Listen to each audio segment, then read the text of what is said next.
When you want to go around the world, only one direction is possible. Forwards.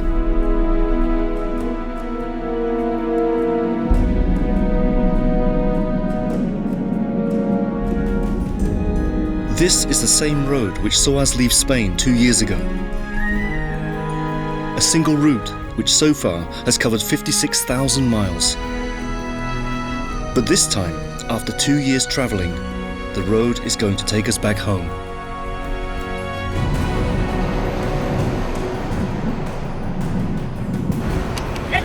The last lap of our trip round the world will follow the course of the longest river in Africa. We will approach the sources of the Blue Nile, navigating Lake Tana in Ethiopia, and go up through the territories of Sudan to meet the people of the Nubian villages, and visit the ruins in the desert. Later, there will be the wonderful gift of Egypt. After that, we only have to head for Spain and cross 10 countries before we reach the last frontier.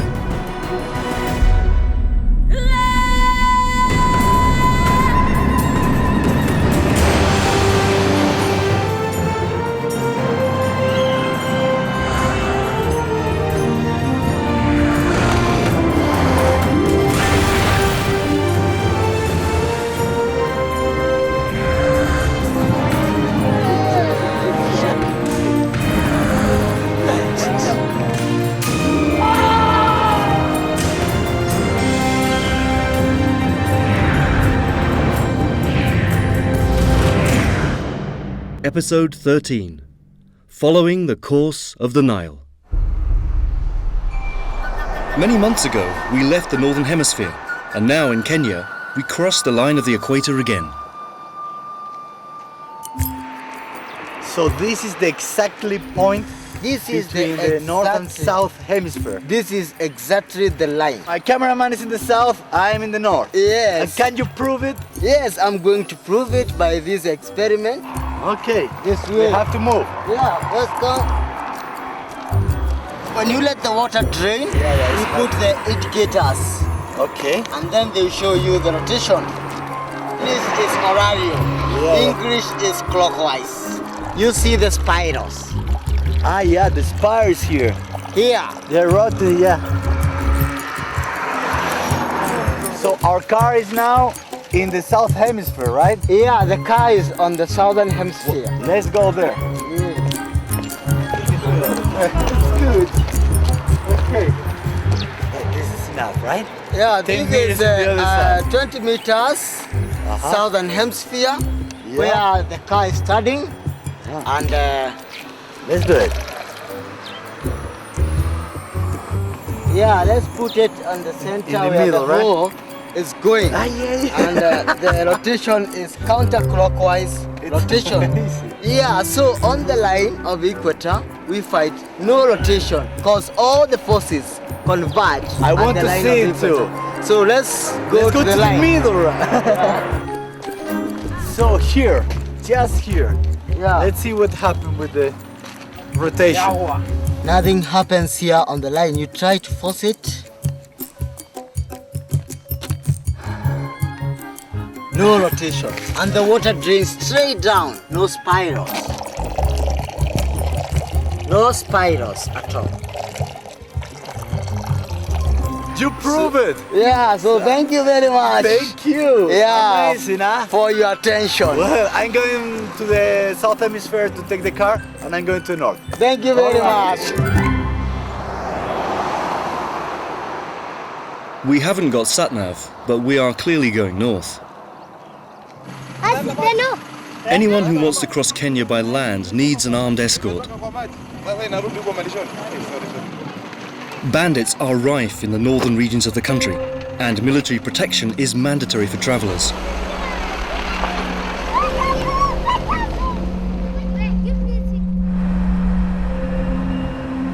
For hundreds of miles, all we find is a lonely road of sand and rock.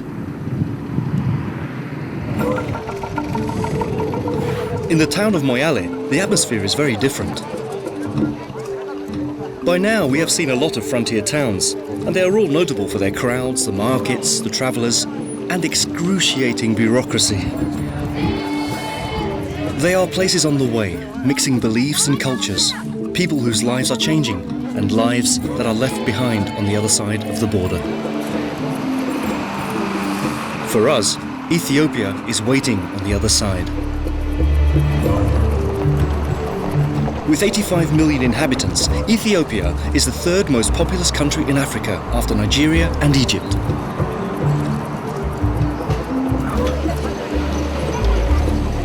Tens, even hundreds of villages stretch alongside the main road, like a single town crossing the whole country.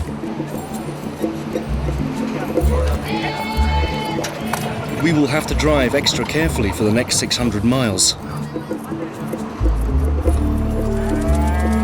It's slow going. When it's not people in the road, it's water.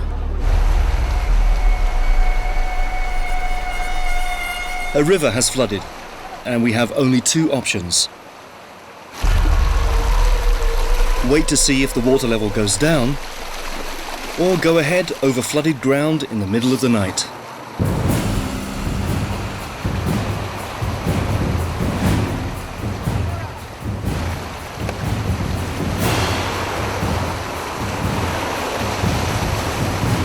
Pégate. Allora, ¿Todo bien? párate que hay que subirse, que ahí la prueba es muy profundo eso. Yo creo que puedes pasarlo por la derecha. Mírate. We decided to go on because we were worried it would rain again. Dani, In that case, we would have even more problems. Prueba superada. Ya estamos en la orilla. We got out of the flooded area and went on northwards. Vamos. We took turns driving day and night, as usual, at an average speed of less than 30 miles an hour. Since crossing the equator just 4 days ago, we've travelled 1,100 miles on earth roads in Kenya and crowded highways in Ethiopia. But we have finally found a place to stop. desde las cataratas de Tisisat, próximas a las fuentes del Nilo Azul, iniciamos el último tramo de nuestra vuelta al mundo, que nos llevará hasta el Mediterráneo, siguiendo el curso del gran río africano. Looking at the colour of the water, it's hard to believe what we are seeing for the first time is the Blue Nile. And just here, I realise we'll be taking the same route, a journey of more than 2,000 miles to the Mediterranean. Following the course of the Nile, we will see the legendary settlements on its banks. A few miles from Tisisat, we find the first of these places. To tell the truth, it doesn't seem very legendary. We are in an ordinary village on the banks of the Nile, in a country which for years has been one of the poorest in the world. Like most, this is a community of herders and farmers. People and animals share the streets and their everyday lives. The faces of the people seem to reflect the religious fervour of a society which has maintained its own particular type of Christianity. Religion can sometimes be an anaesthetic against poverty and hunger. This is a town of survivors, full of minor heroes, where children have to take care of other children, and old people take care of themselves. And no one complains, no one protests. We have seen too much misery in our journey, but we should not look away from other people's dramas, because that can cause an even deeper problem: forgetting them.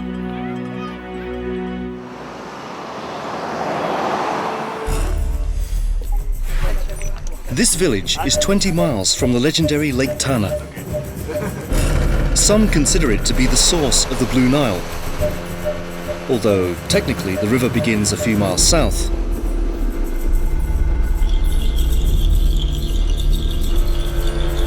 Lake Tana is special for a different reason. This place hides the living history of Ethiopia.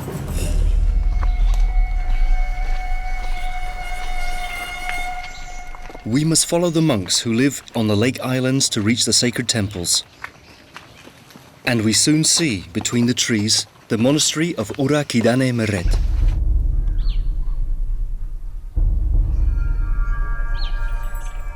Our first encounter with the Orthodox Church of the Ethiopian Copts. The temples don't look like much from outside.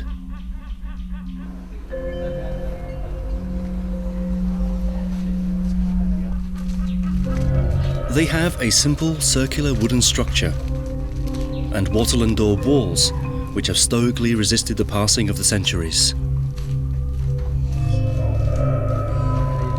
But inside them, we gradually discover a magical place, full of relics and frescoes which have remained intact for the last 600 years.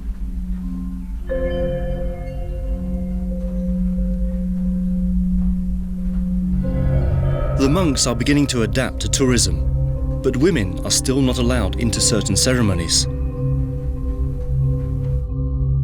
The laws are strict for a religion which has hardly changed its rites since the time of the catacombs. Drum music accompanies the religious celebrations of the temples. In the old times, they use exactly the same drum for the same celebrations. Yeah. The same time. Especially the holiday times, they sing. But the fasting time, not singing. Fasting time, yeah. Okay, try. Wow, you have to have a strong neck, huh? Like this better. Yeah. And strong shoulders too. Yeah.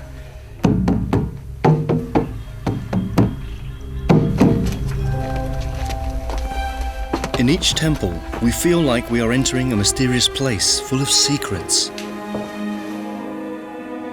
It's strange to see these paintings with their saints and Bible stories in a country surrounded by the Islamic world.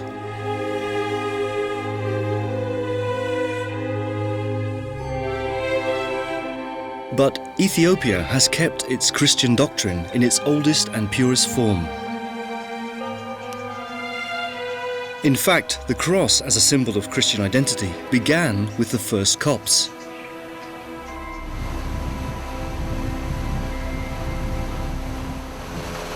On another island, we'll see one of the oldest and most mysterious temples in the country. The monastery of Tanacherkos is rather bigger than the others and made of stone. It has large wooden doors which had to be brought to the heart of Lake Tana. There are 19 temples in all, scattered over the lake islands.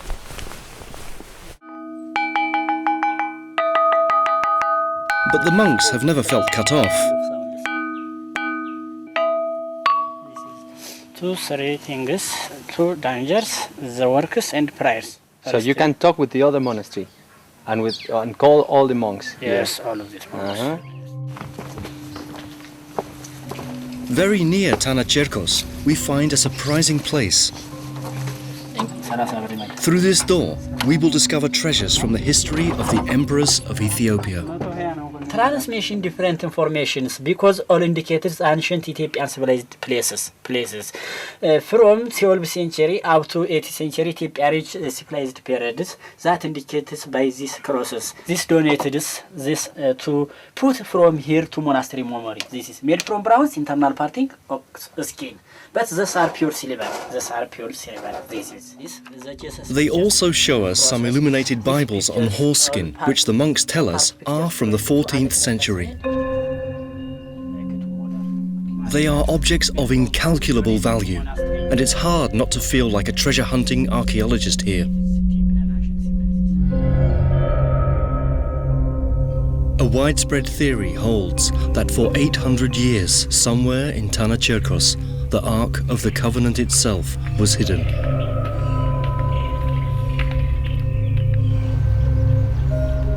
Even today, the monks of Lake Tana guard the most important relics of the Orthodox Church. And some secrets only they know.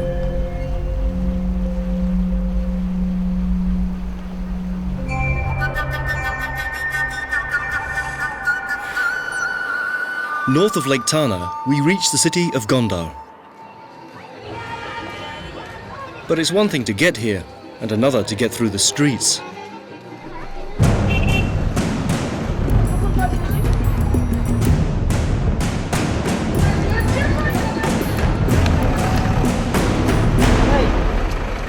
Confusion reigns in what was once the city of emperors and a capital of Ethiopia.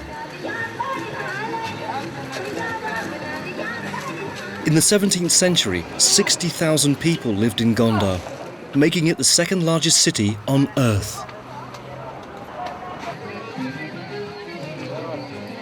From that time, a treasure still stands.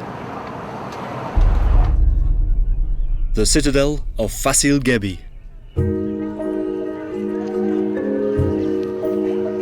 On these stones, castles, churches, and royal libraries were built to distinguish the capital of the empire.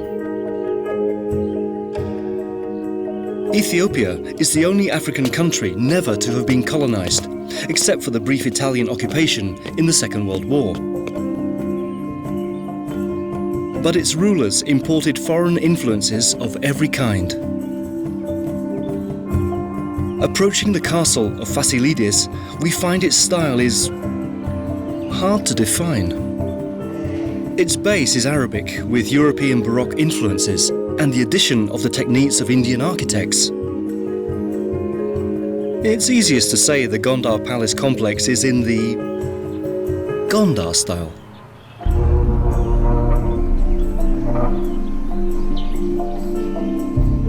From the castle, it's easy to imagine the Ethiopian emperors looking out over the great cities from its balconies.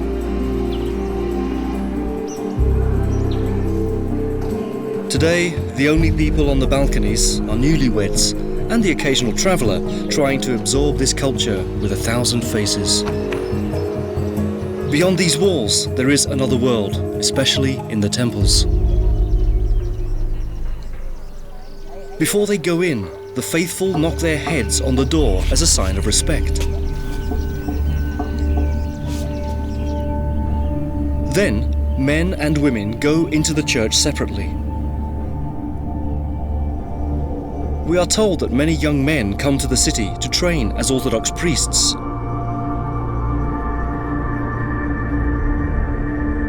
And this takes us to the walls of the monastery of Sosinios.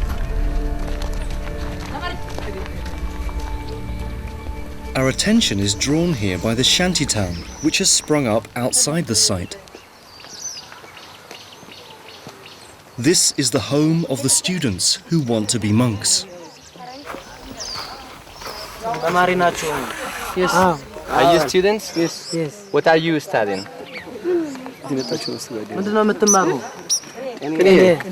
There is a thing, in the book. It's called Ge'ez, It's other language, like Tigray language. Yeah. So they learn this, and then after when they finish, when they be now they are deacon, when they be priest, they will go to the church. So they are going to be priests. Yeah. Church. Yeah, in the church. Yes. So they study here to be priests. Priests. And how many people are studying and living here? ስንት ሰው ነው ከዚህ የሚማር እዚህ የሚኖር? 300 ሰው. About 300 people. 300 people. But I see just a few houses. How can you live here? ያየሁት ቤቱ ያየሁት ትንሽ ቤት ነው። እንዴት ብላችሁ ነው የምትኖሩ? ከአንድ ቤት 4 እና 5 ሰው. From one house, 5 people, 4 people. Our visit has disturbed the peace of this district of Gondar.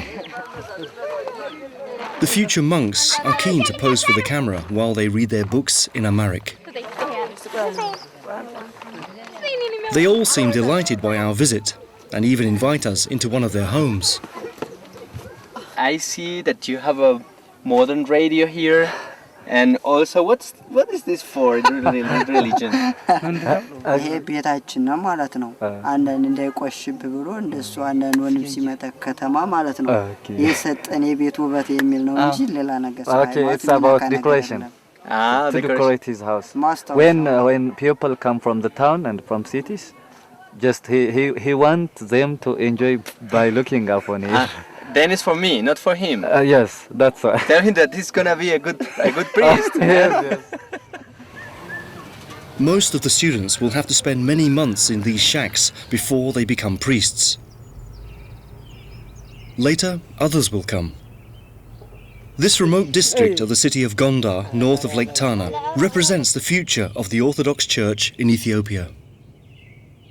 But not everyone here is devoted to contemplation. And to be honest, we feel like having some fun.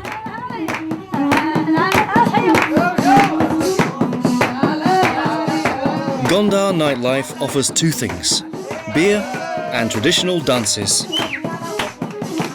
A combination which finally wins us over. This is our last night in Ethiopia, and it deserves a good send-off.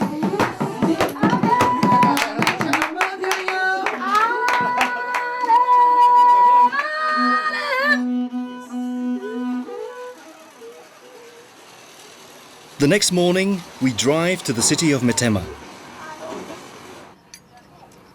It's time to have our last bitter coffee in Abyssinia. Thank you. We are about to cross a new frontier and leave the busy roads behind.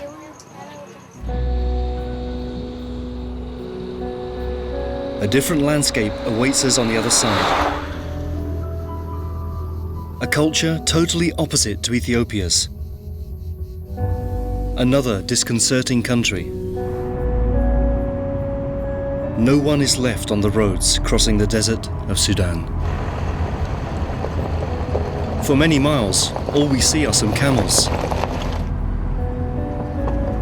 They belong to the Kababish tribe, nomads from the westernmost part of the Sahara Desert.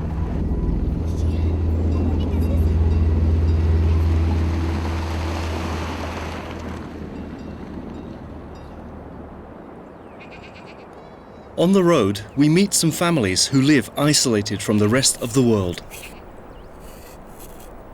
They are goat herders, used to defying the laws of the desert.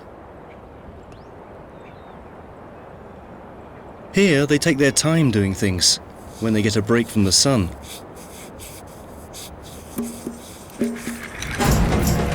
A few hours later, we reach Khartoum. In the capital, they are very sensitive to the presence of foreign cameras. We feel uneasy, so we decide to leave. As we get further north, the landscape becomes much more arid, and we have no idea where we are going to sleep tonight. Until now, we have been following the Blue Nile from Lake Tana in Ethiopia. After Khartoum, it joins the White Nile, forming a single river which flows through the Nubian desert. And this is where we are going.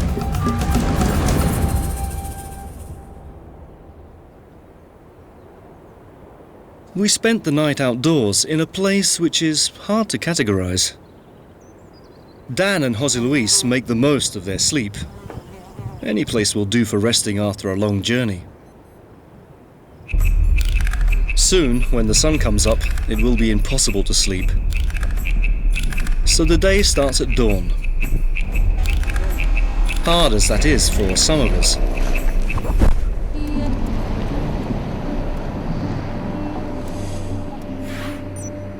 But it's worth getting up early to reach our first African pyramids. We can't go any further by car, so we decide to change our transport. At 45 degrees, it's best to conserve your energy. In the ancient city of Meroe, we begin our journey through Nubian territory. And we won't find more beautiful ruins than these anywhere in Sudan. To understand the history of these people, we have to go back 5,000 years, when the Egyptian invasions began, and when the Nubians learned the art of building pyramids.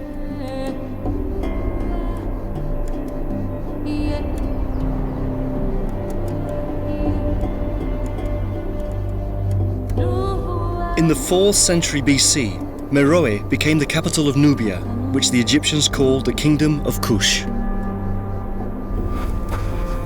Today, if we want to enter what is left of Meroe, we must go on foot over the sand. Walking around the site feels strange.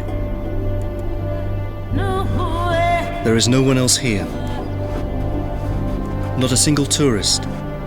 Not even a guard. The dunes threaten to bury the sacred temples. We are alone among the most important ruins of Nubia.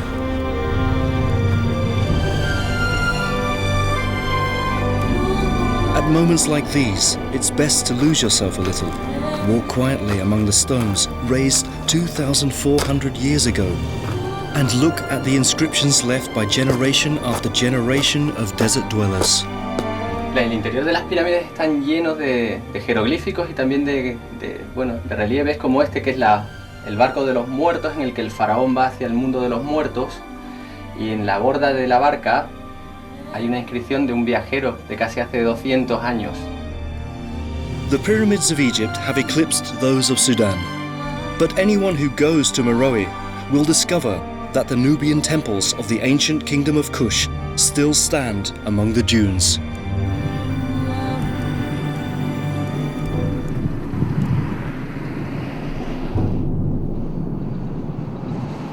Now we are going towards the living peoples of the Nile, and it's a long journey.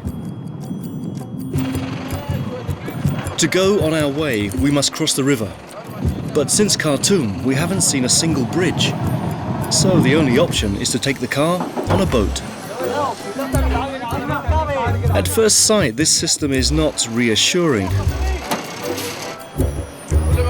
There is no order and no one pays any attention to the queue. If we want to get on, we will have to hurry. Later, we just have to settle for a trip with more passengers than we had expected. For no apparent reason, the ferry operators decided to charge us double. The police prefer to stay out of it, and that really annoys us.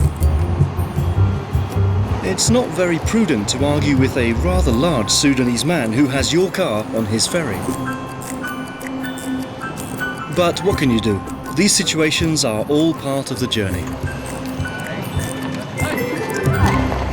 Once on land, we feel free, and we set off northwards, as ever, following the course of the Nile. On the way, we go through lots of Nubian villages. We would like to stop at every village and explore the streets by the Great River. But when you go around the world, you have to give up some things. The asphalt highways are now stone roads.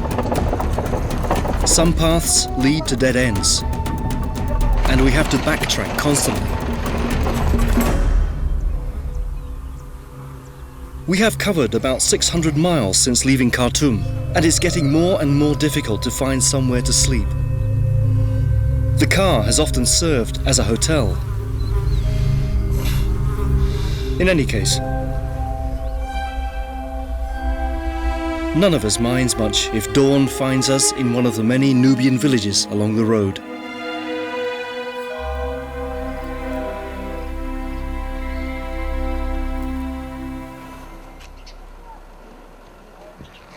The minarets of the mosques remind us that this is an Islamic society. However, the Nubian identity goes beyond religion. They live as they did hundreds of years ago, in earthen houses, with clay pots to cool their water, always looking for a shady corner. The heat has given them a serene approach to life. It's nearly impossible to see a Nubian in a hurry. Governments have tried to push them southwards, but their roots are strong, and they resist leaving the banks of the Nile. On the route of the Nubian villages, there is one place literally isolated from other influences. And to get there, we must swap the car for a boat. We have been invited to the island of Sai, a territory in the middle of the Nile. There, we will find people who represent the culture of the Nubians very well. And one of the characteristics best defining that culture is hospitality. As soon as we set foot on the island, a group of men invite us to share their lunch. They never deny a visitor a plate of food or a drink of water. They even have fun offering chewing tobacco, if you're willing to try it.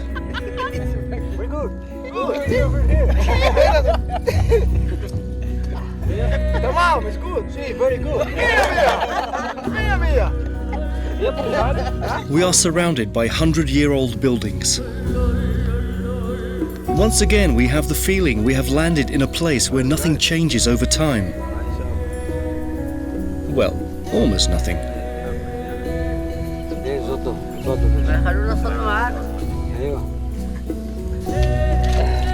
Like any other Muslims, the men face Mecca to pray. Although here, it looks more like they are bowing to the great African river.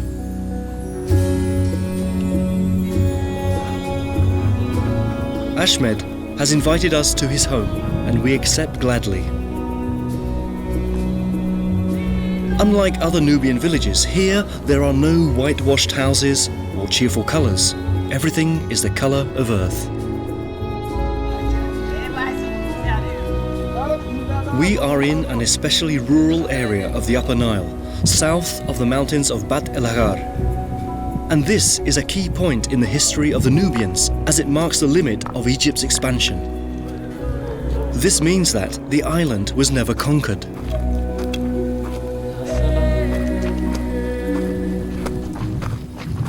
At last we reach Ahmed's house. It's hard to believe that behind these walls there is a cool, peaceful spot. The traditional architecture features large arched walls, which somehow keep out the heat. Tea and relaxed conversation define the hospitality of these people. You offer us coffee, you let us go to take a shower, you receive us in your home. It's part of the character of Nubian people. We think it is our duty for everyone. These days, the only threat to these people is a project to build a dam in northern Sudan, which would oblige them to move further south. Our land, but the government is selling the lands for Arabian countries, and they want to drive us from here. I think most of us in our deep, we do not believe in God. I think Nubians. Nubians. There is mysteries. These mysteries force me to be Muslim or to be Christian or any religion. There is some questions still have no the answers. What about if we find the answers for those questions? In this case, I will believe in science. We leave Ahmed's house, moved by his serenity and the determination of the Nubians. We have the feeling that in this part of the Nile, the door will always be open to us when the time comes to return.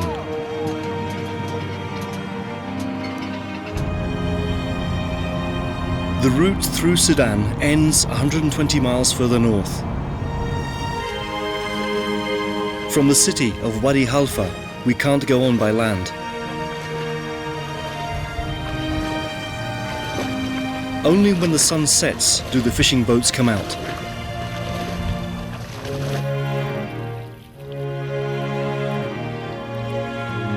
And it's a good time to wash the sand of so many miles off the car.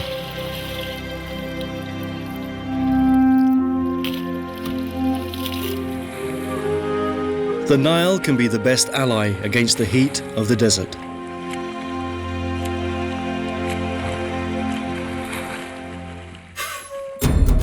Here, Sudan ends and Egypt begins. Until now, we have travelled parallel to the Great River. But here, the Nile widens into Lake Nasser. There are no roads to Aswan, and this time we will have to split up. Jose Luis prepares for a trip of nearly 2 days on a ferry, which will also take the car. During that time, he will have to share everything with the Egyptian crew. He'd better get used to passing the time, conversations with his fellow travellers, and spicy meat. Dan and I go in an old fishing boat converted into a passenger ferry. Our budget only stretches to second class in the bottom of the boat. Whole families leave Sudan with hope in their baggage. For many, prosperity is a dream which they seek in Egypt.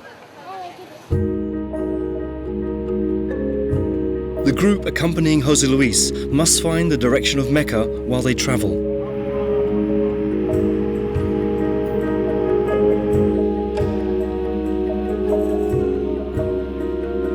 Gradually, Jose Luis manages to communicate with the crew.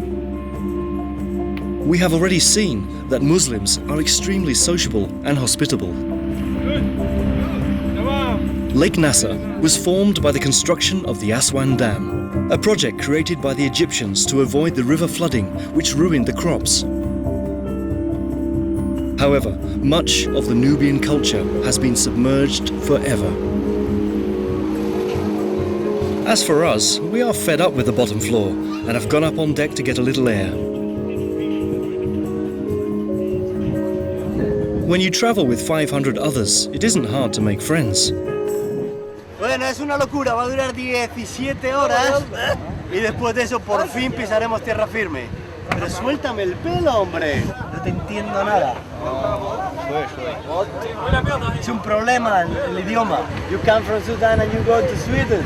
It's going to be cold for you, ¿eh? Estamos haciendo muchos amigos. Les gusta mi pelo, sí. Exactamente. Something to keep the head. I know. Good. Y estos son los encargados de llevarnos al puerto de Aswan. Tenemos muchas ganas de llegar ya, ¿eh? The women travel in a more secluded space, covered despite the heat, keeping their eyes on the lake. They are always composed, silent, not calling attention to themselves. The lake begins to narrow, and we can see the banks clearly. And yes, we can see we won't be cold in Egypt either. After 17 hours on board, we are about to reach the city of Aswan.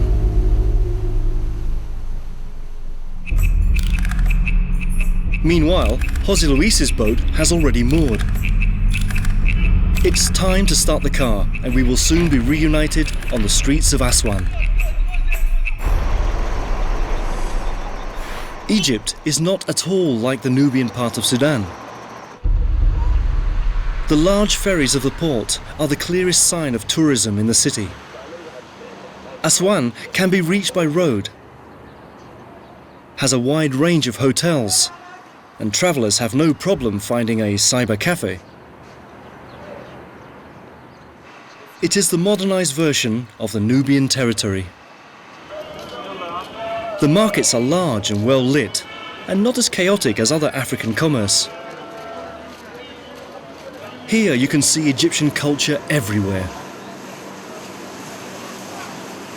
The markets have shishas for smoking and sequin dresses. It's also easy to find an almost infinite variety of nuts and dates, not to mention the colour of the spice stalls.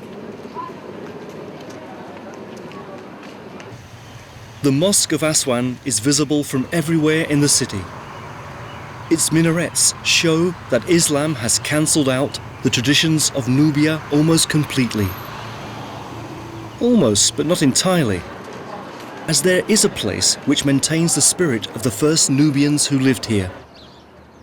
And that was 2,800 years ago. To get there, we have to cross the island of Elephantine. So we get into one of the many feluccas. These sailboats have plied the rivers of North Africa for centuries. Today, the chance to travel like the ancient sailors of the Nile has become a lucrative business. Oye, la próxima vez pagamos a un profesional. No llegamos nunca.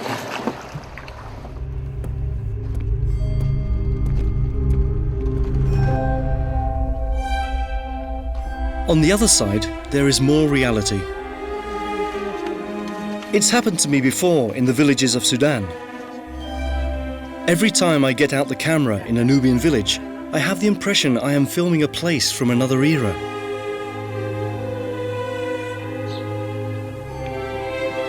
With this feeling, we explore the streets of this quiet district on another small island on the Nile. But I can't stop imagining what this city would have been like in the era of the king of Kush, when the Nubians conquered these lands.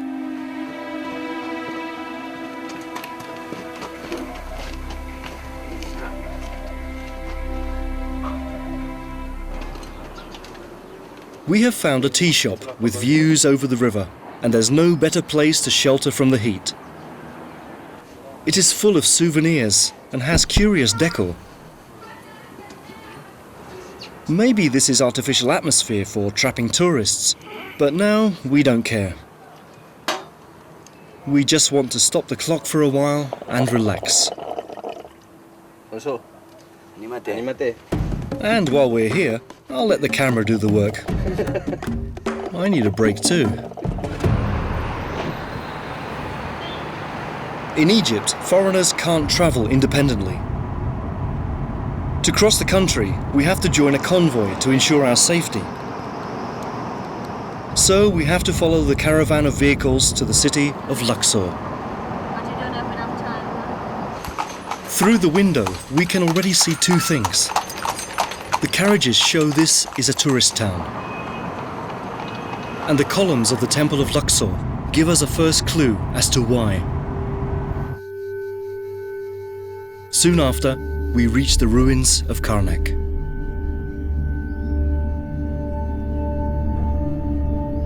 The Avenue of the Sphinxes leads to the oldest temple in the world.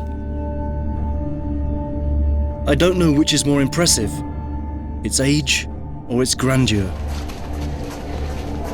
Building is believed to have begun in the year 2112 BC. And for 24 long centuries, kings, pharaohs, and even Roman emperors extended the temples, growing the site they called Most Venerated Place. Today, it is the largest archaeological site on Earth. Walking between the columns of the hypostyle hall makes one feel rather small.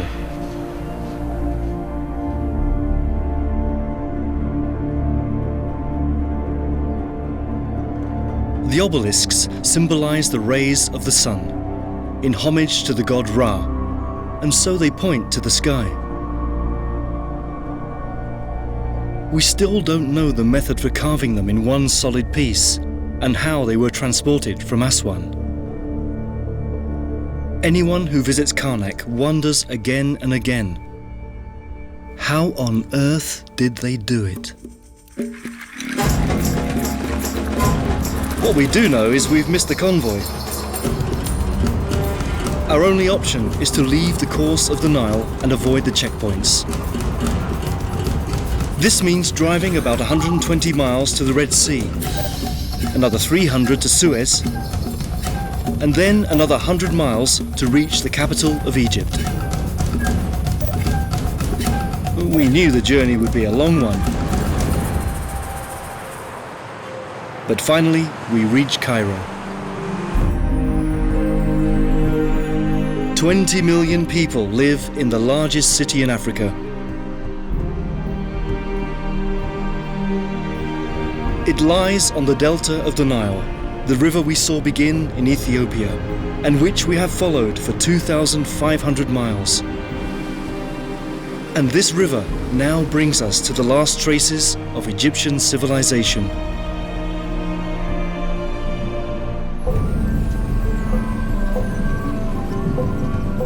Our hearts almost stop as we get closer to the wonder of wonders. The pyramids of ancient Egypt.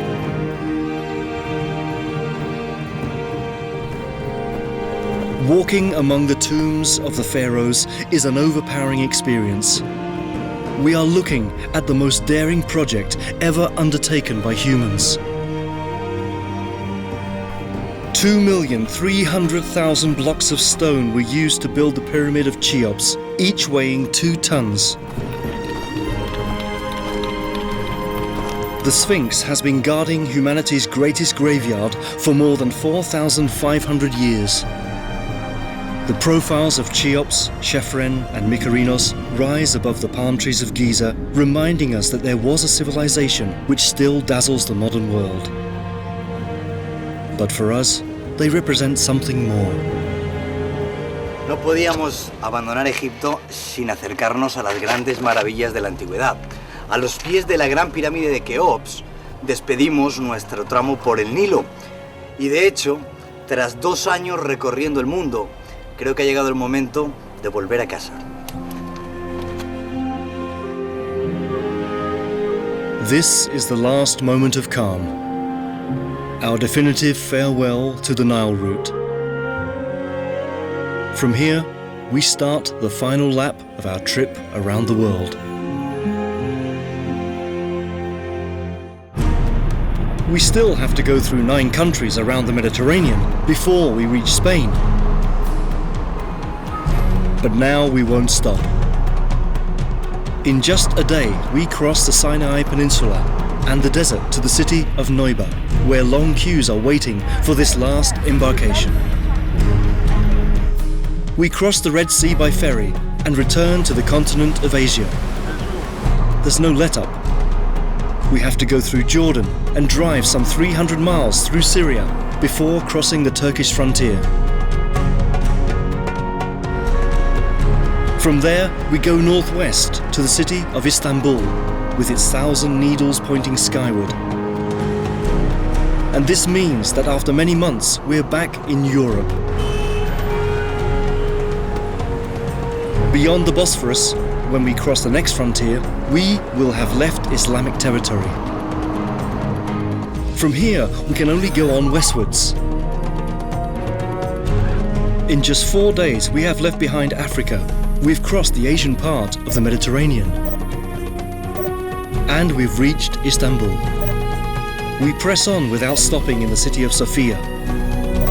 On by the roads of Serbia, and in Croatia there are no more custom posts. Little by little we cross Italy and the pass of Genoa. And we are nearing the final frontier. By now the 3 of us are exhausted, tired out. But right now, just before we complete our trip around the world, we feel like the happiest men on earth.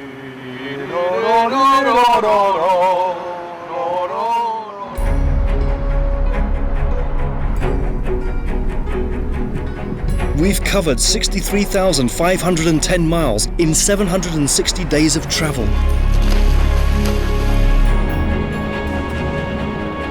We've used more than 14,000 litres of fuel and changed 16 tyres. We've spent 3,250 hours driving. We've experienced temperatures of 42 degrees below zero in Alaska and 49 above zero in the deserts of Sudan. We've crossed glaciers, ravines, deserts, jungles, volcanoes, woods, steppes, fjords, beaches, lakes, mountains, valleys, gorges, and more than 450 cities. And in every one of these places, we have found people in love with their home. would you like to change? Because this is a very hard place to live sometimes. De ninguna manera. Yo creo que este es un paraíso. I came back here because I miss my home. ¿Dejarías esta tierra, este lugar, este lago, para vivir en otro país, en otro lugar? Não tem outro lugar mais lindo do mundo de que aqui. I just can't leave it all behind. Aquí duermo con las ventanas abiertas, con las puertas abiertas. No tengo temor a nada. If you could choose any other place on earth to live, No. This is where I'm from. So my friends and family are here, and I like to hunt. It's in my blood. Aunque me dieran todos los millones del mundo, no cambiaría mi tierra. Mi tierra es mi tierra. From here to the paradise.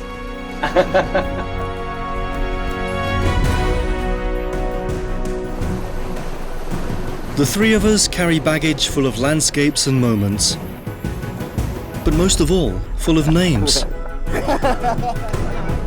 Because it is the people who give the road meaning. And this road has left a deep impression on all of us. Hello. I wonder what we have given them in return. In any case, after having crossed 51 countries all over the world for 2 years, we deserve to go home too.